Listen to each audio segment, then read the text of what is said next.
So as you guys know, there's tons of trading strategies out there. There's 1,000 different trading indicators and it gets super overwhelming. So before you go into that rabbit hole of trying all these different things, I want you to watch this video because where does the majority of market volume come from? Well, it actually comes from big banks and institutions. The big money in the market, they control upwards of 70% of market volume. So that's what my whole entire trading strategy is around, is copying exactly where the big money is going to be buying or selling. As simple as that. Let me go and break this down and show you guys how well this works when you're able to copy exactly where the big money is going to be buying or selling. All right guys, like I said, I'm gonna be showing you the smart money trading strategy. We're gonna be able to trade with the banks, okay? So my whole entire strategy is literally copying exactly where the big money is going to be buying or selling. By seeing exactly where they're going to be positioned in the market, I'm going to be showing you how I do that. So first things first, there's three different types of market participants, right? There's retail investors like you and me, okay? Individual investors, okay? These little fish right here. Then there's institutional investors. There's mutual funds, hedge funds. These are just traders, investors investing for their clients' money. They do hedges in the options market, right? And this is all kinds of stuff, okay? They may trade with small percentages of their portfolio. Other percentage, they're more, swing trading for a year or two, right? More investing. And then there's the third type, right? The big whales, and these are known as market makers, okay? These are liquidity providers for all market participants. This is very common with banks. Think JP Morgan, think Goldman Sachs. Every time someone buys a contract, let's say in the options market, they're selling that contract to you. This is why we're able to get filled instantly on our market orders, okay? They're providing this liquidity. Now, what's cool about this is a lot of people don't know this, but you can see exactly where this liquidity is being provided, obviously, through the Greeks in the options market. Okay, and since they're providing all this liquidity, let's say they're providing, a bunch of people are buying, right? A bunch of people are buying. This means they're selling a bunch of contracts to people, these market makers, okay? And what happens is when they are selling all these contracts to people, they're going to be short on the market. Well, these market makers are not trying to be short on the market. They're not trying to make money from trading. They're trying to make money by providing liquidity, by making money on fees and spreads. So what they have to do is they have to do a lot of hedging, okay, in order to stay neutral in the market. So every time they sell a bunch of contracts to people that are buying, right, they have to go in and hedge their positions in the futures market, or that sometimes they can do it back in the options market as well. Okay, in this video, I'm going to be kind of showing you how to see where that hedging activity is taking place, right? Where these market makers are going to be accumulating price action, and ultimately where they're going to be hedging their positions, okay, by seeing where the positioning is. Phase one is seeing exactly where that positioning is. Phase number two, and this is how we can actually trade this, right?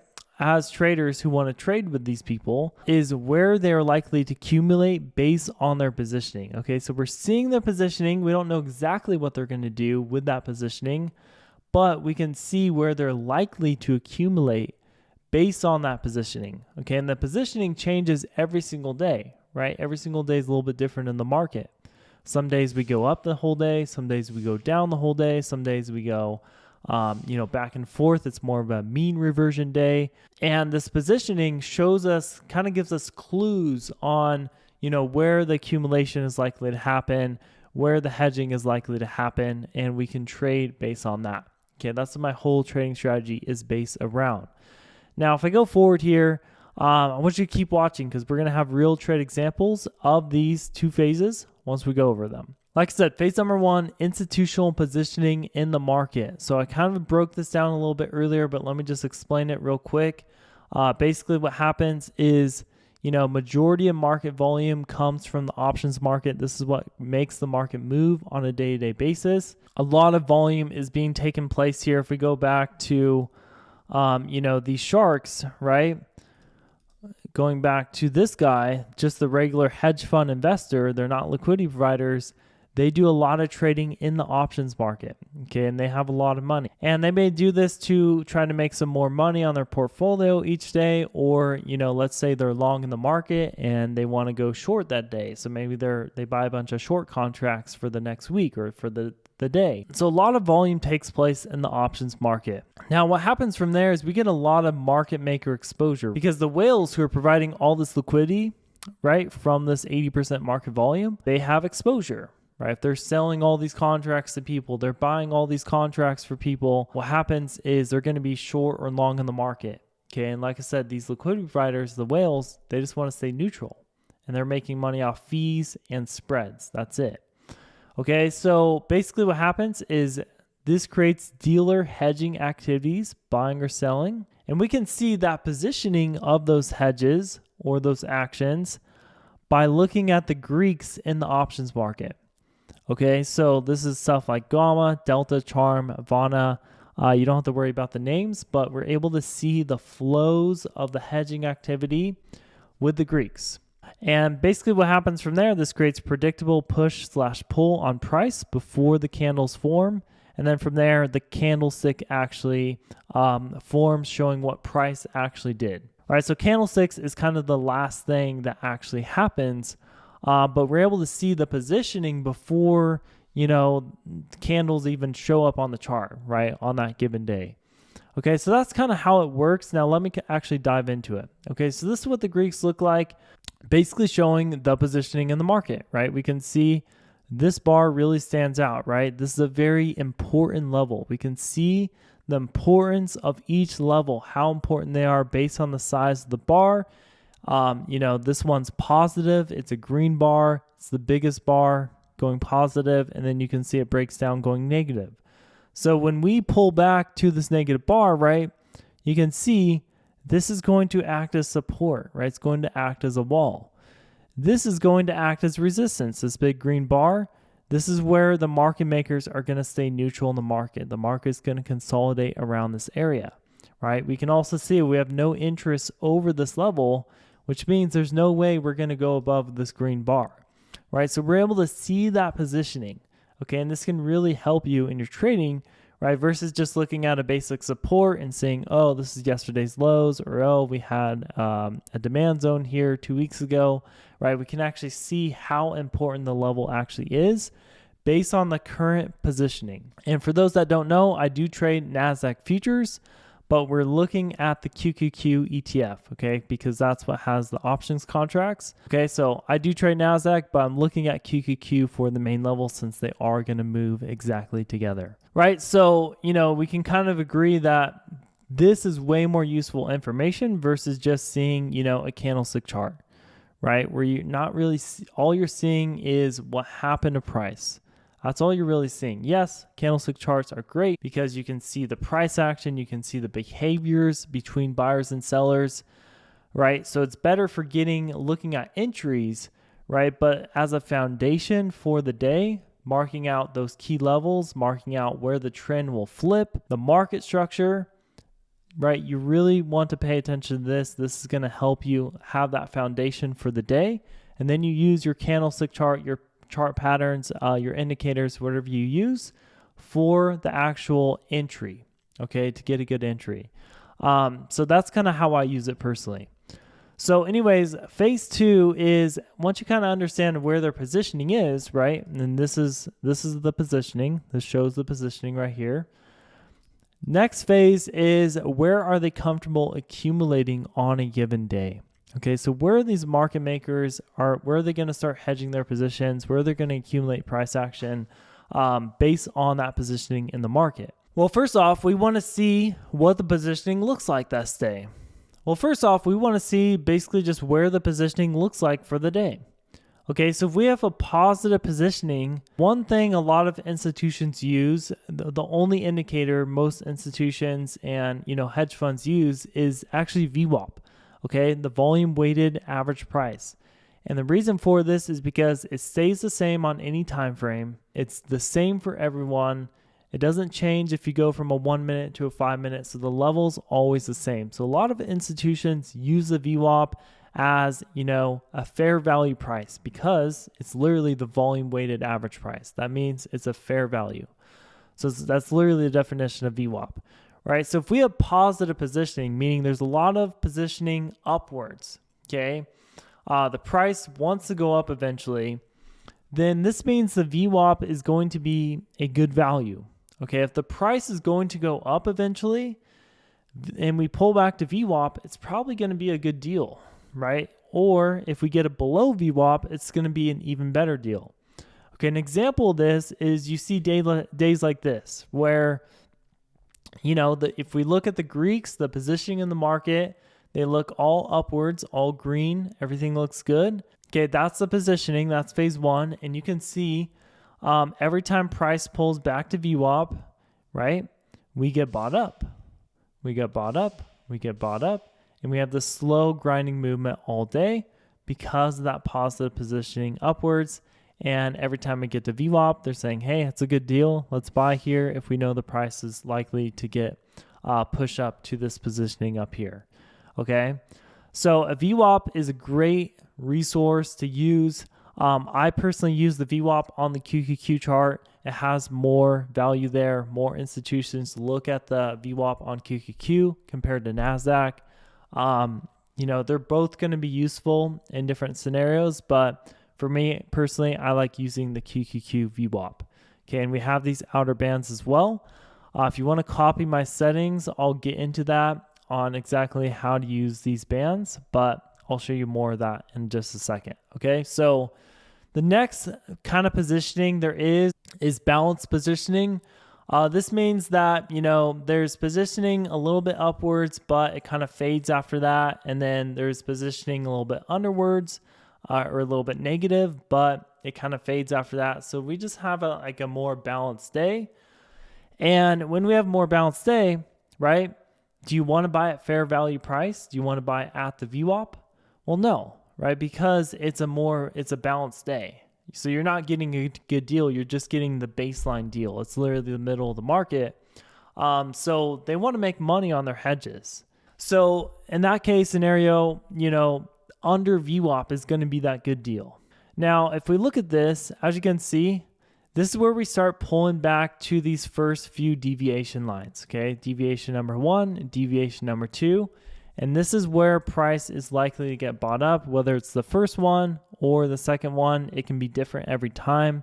It's not always the second one. It's not always the first one. It just depends on the balance of positioning, right? How balanced it is and where those key levels are, right? So for example, if we have a more balanced market and we have a key level at, let's say, 610 on QQQ, and let's say this is a big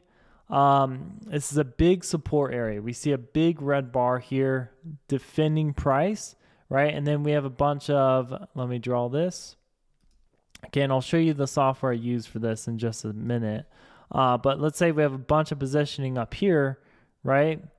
And let's say this is 613, this taller bar, which might be up here, 613, something like this.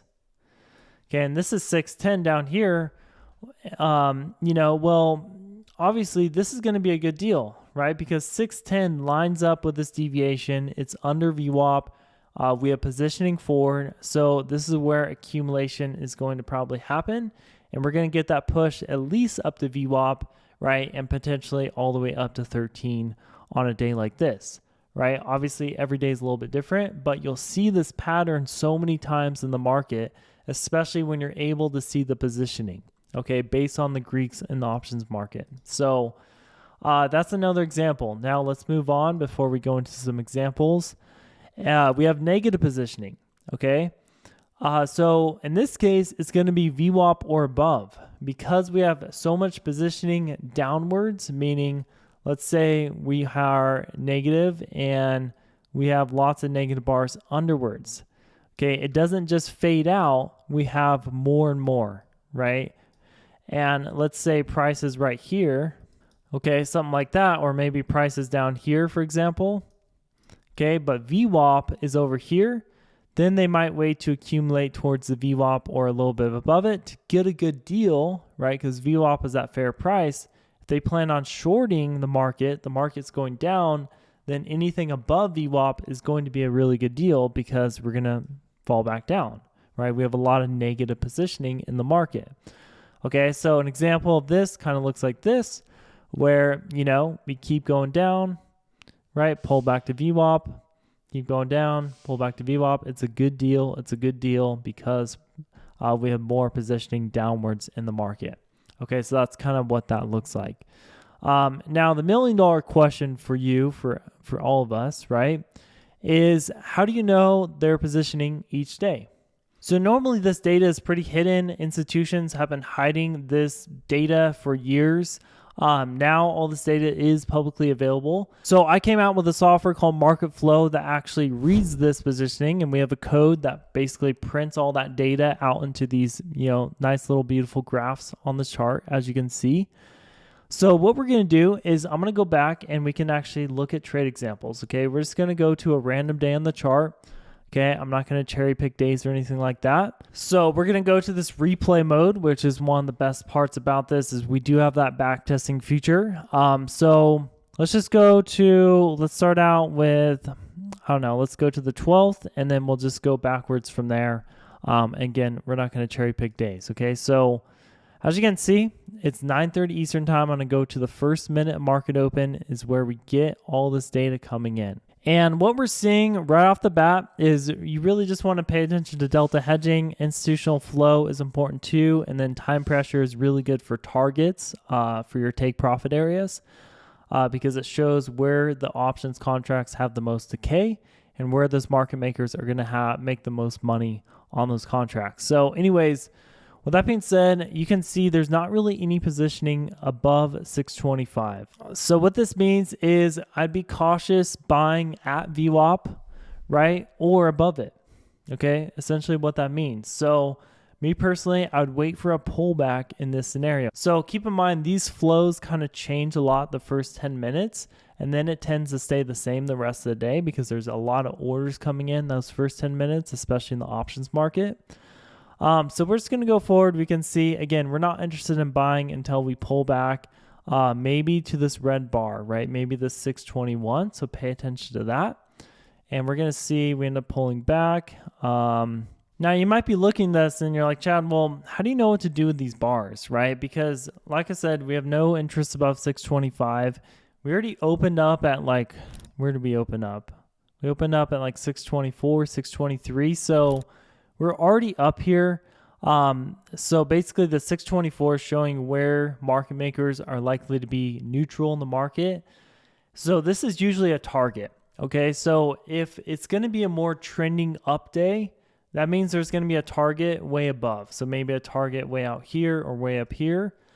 But as you can see, we opened up at the target. So today's a little bit unique. So what I like to do with this to make it a lot easier is I put this into setups. I have, 3 main setups I trade. Setup number 1 is I want to see increasing interest to a target. Now, we don't have a target because we opened up at the target today. So there's no setup number 1. Setup number 2 is we pull back to our red bar with low interest behind it. Okay, so in this case, the red bar is going to be around 621. So we're just going to start out with marking this level. Okay, now it doesn't mean we're immediately going to buy at 621. It means we're going to pay attention to what price action looks like at 621 and kind of where we are with the VWAP area. Okay, so I'm just going to mark this red. And by the time we hit 621, it was 746. So we're going to go forward to that. Okay, 746. And you can see this is kind of what it looks like. Now you can see we just broke straight through this level. So this is where you kind of want to pay attention to price action or maybe indicators you use. So I personally use an indicator called WVF. And I'm looking for green bars on this thing, right? And I'm waiting for them to bottom out. Okay, so you can see it keeps growing, and you can see this bar decreases, right? See, this is the first bar that decreased. It shows volatility is expanding, and then it's compressing, right? So basically it shows that buyers are stepping in once that compression happens, that first bar that decreases right here. And I don't know if you can see that. This bar decreases, right? And what we can see here is this decreasing bar. Is it a bullish candle? Yeah, a little bit. I mean, it has a wick, a little bit of a pin bar. So basically you want to see a decreasing bar on this indicator and then a bullish candle, right? that also aligns with our level. Okay, does this align with our level? So what time did that happen? 7:51. Let's make sure everything looks the same. And you can see this looks even better because now 620 is basically tied with 21. It's our red bar. This area should get defended.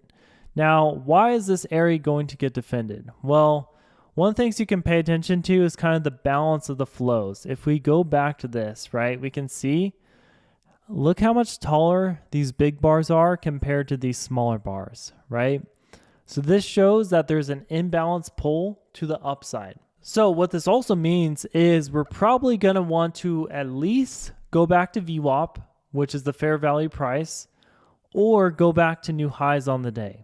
Okay, because of this imbalance we're seeing in the positioning. Okay, this is the positioning. And like I said, these first few negative bars always like to get defended because if we break them, what's going to happen is the market makers are going to have to flip all their positioning. Like let's say if big news comes out or something makes us break the structure, right? They're going to have to flip all their positions. The market goes crazy. It gets negative, and market makers don't like to do that. Like it makes their job harder, right? So these bars are likely to get defended, and especially when we have the circumstances in the right conditions where, okay, we're under the VWAP, they're getting a good deal, right? They're getting a good deal in price action. We're at these first few negative bars, so the new red bar is 620. We got the WVF bars bottoming out and getting some bullish candles. Okay, this is all good signs that price at least wants to go back to VWAP. As you can see, that end up happening. So let's say you entered on that candle, right? You put your stop a few points below the lows, and then you take it back to this VWAP area. Okay, obviously not a huge trade, but it's what we had to work with. Okay, now let's go back, and you can see we went back to 620 again, but we never got any green bars. So I do like to wait for green bars on this indicator. So the next time we got the green bars was actually right here. And you can see we end up pulling back to 618. So let's see if anything changed with the flows at around this time. So that's 11:13 Eastern time. So what we're going to do is we're going to go forward a few hours to 11. Okay, and you can see it's still kind of at the red bar. It actually came down to 619 now. So these two levels, like 618 and 19, are still going to want to be defended, especially again because we're at these bottom deviations of the VWAP, right? So we're getting a good deal. We still have an imbalance. Okay, we have a lot more upwards positioning than bottom. So this is still a good setup, right? Even though the bars change, that's okay, right? We kind of just have to wait for our setup to happen and then check on the flows, right? Confirm it with the flows. Okay, this still looks good, right? Now we have the new red bar at 618, 619, this area, right? This lines up with the bottom deviation. Great. Now we can wait for this green bar on this WVF. So we can see a green bar. Next bar, it lowers, and we have a bullish candle. See how this is a green candle, right? We would get in right here. Put your stop a little bit below the lows or the level. Okay, and then the target. Okay, again, target, same thing, right? We want to pull back to that fair value price because we have such an upward pull, or even back towards some of these levels, maybe 622, 625 even. But the fair value price would be that VWAP. Okay, that's a safe bet. You can see this trade offered a way better risk reward ratio with a 4.59 on this one. And you can see the same thing. We got another opportunity right here, right, where we pulled all the way back and we get these green bars. Okay, and let's make sure the flows still look good. So we're going to go to 9:48. That's 11:48 Eastern time, and we can see still looks good. Okay, we did have the 619 on the red bar, but this bar is almost equally as good. Then we have a drop off, so this should hold. This area should be good. Plus, we're still trading by that first deviation of the VWAP, or that second deviation. So we can see we have the first bar that decreases is right here. It's a bullish candle. We get in on this, put our stop on the lows. Okay, and then we get back to VWAP once again, and boom. So this one setup, right, made us 3 winning trades today. Okay, just trading these deviation levels, understanding where the fair value price is, and most importantly, understanding the positioning of the institutions, right? Where the institutions are positioned, they're all positioned upwards. As you can see, we end up ripping up throughout the day. Almost the high is not quite there. Now, let's go to another example. Okay, I'm going to go back to the very day before that, 11/11. We're going to go to 9:31 Eastern Time. As you can see, we open up and we have a pretty balanced flow again. It looks a little weird where we have decreasing interest after 24, but we do have a 24 as a target. So we should probably mark that out. So we're going to go back a day. If you guys are wondering what my VWAP settings are for these deviation levels, it's just a standard VWAP. Go to settings, and then I just changed the band's calculation mode to percentage, right? And I put on the first band multiplier 0.235. Make sure you put a 0 in there. And the second one is 0.47. Okay, and it'll show up like this. And the orange line is the actual VWAP, obviously. All right, so which level are we marking? We're marking 624 as a key level.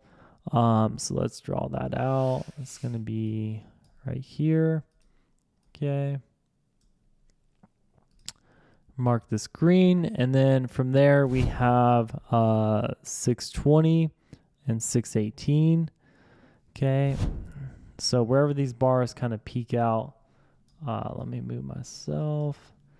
Okay, we have 620. And notice how we're seeing, okay, where is 620 on the chart? Well, think about it, right? This is basically where VWAP is. But does this mean we want to trade here? Well, no, it does not, because look at this. We have a balance of flows, but this defense level, this big red bar, right, it lines up with VWAP. So do I want to buy at the fair value price on a balanced day? No, that doesn't make sense. Okay, that makes no sense. You're buying at the direct middle of the market. And you can see it was literally the direct middle of the market the entire day. We got all this information the first minute. Okay, so where's that next level? 618. Okay, where does that line up with on the VWAP? 618. Okay, this looks a lot better. We're getting a way better deal at 618. So you might as well wait for this level. Okay, now by the time we pull back to 620, we're like 20 minutes into the market open. So let's kind of look at what the market looked like.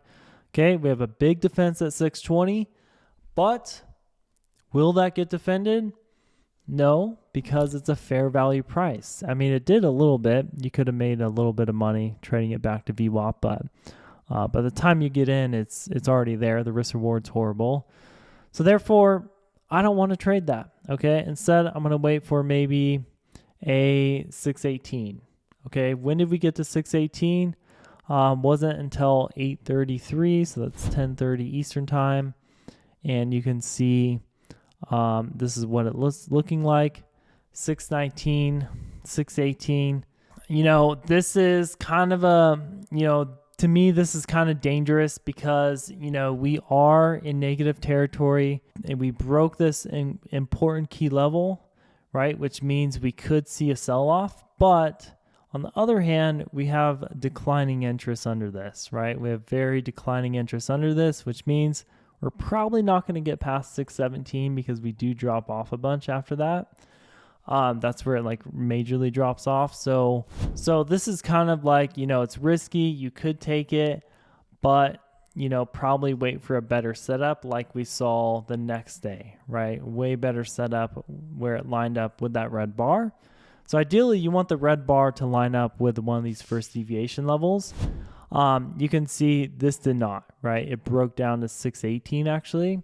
And we can see if we go forward to the second time we pull back to it, 854. Let's see what it looked like, if it changed at all. Still kind of the same thing. You can see we went all the way back to VWAP. Then we pull back again. This is at 932. Okay, let's go forward. See what it looked like. And look, now we get a nice opportunity. The red bar changed to 18/17. This is going to be defended. It's confirming this in the flows. These are still balanced just as much, upward positioning as negative. Okay, it's pretty 50-50. And like I said, it lines up with this first deviation. So now we finally got a good setup. Sure, we had to wait a few hours, but that's part of it, right? Where does the first bar drop on this WVF bars? As you can see, drops off on this right here. Was this first drop-off bar a bullish candle? Yes, it was. It closed nice and green towards the top. Therefore, we get in as soon as we close on this candle. We put our stop on the lows. And where do we ride this to? Right? We ride this back to the fair value price, back to VWAP. As you can see, and get a nice 1.86 risk reward. And actually, we end up pulling back to high day from there on out. So anyways, guys, that is the smart money trading strategy. It's phase number 1, looking at the positioning in the market of the institutions using this MaretkFlow software. And the second thing is looking at where are they likely to accumulate based on their positioning, looking at that VWAP level, seeing if the good deal on the VWAP lines up with one of those red bars on the MaretkFlow software and seeing if it makes sense. And if it doesn't make sense, like I said, you wait, you be patient, you wait for another opportunity, and eventually you'll end up getting a good setup. So anyways, guys, if you want access to these market flows every single day, you want to see exactly what these flows look like every single morning, all you have to do is go over to MaretkFlow.co or just hit that first link in the description below this video. Like I said, this is my software I recently came out with, and I do work with all my clients. So if you guys want to join MaretkFlow and become a member, I do work with everyone who joins. You'll be able to trade with us every day. You'll get access to the MaretkFlow platform. You'll be able to trade live with me every single morning. I trade live, analyze the markets. We also do weekly mentorship calls. We have a private community, private training, breaking down what all this stuff means and how to use it and the different setups we take inside these flows, which obviously I just showed you one of them today. Okay, guys, so anyways, if you want to join MaretkFlow, we'd love to have you inside. All you have to do is go over to MaretkFlow.co or just hit that first link description below this video. Let me know if you guys want more videos like this and if this was helpful. But this is that smart money trading strategy. Hope you guys got some value from this. And with that being said, I'll see you guys in my next video with another day trading lesson.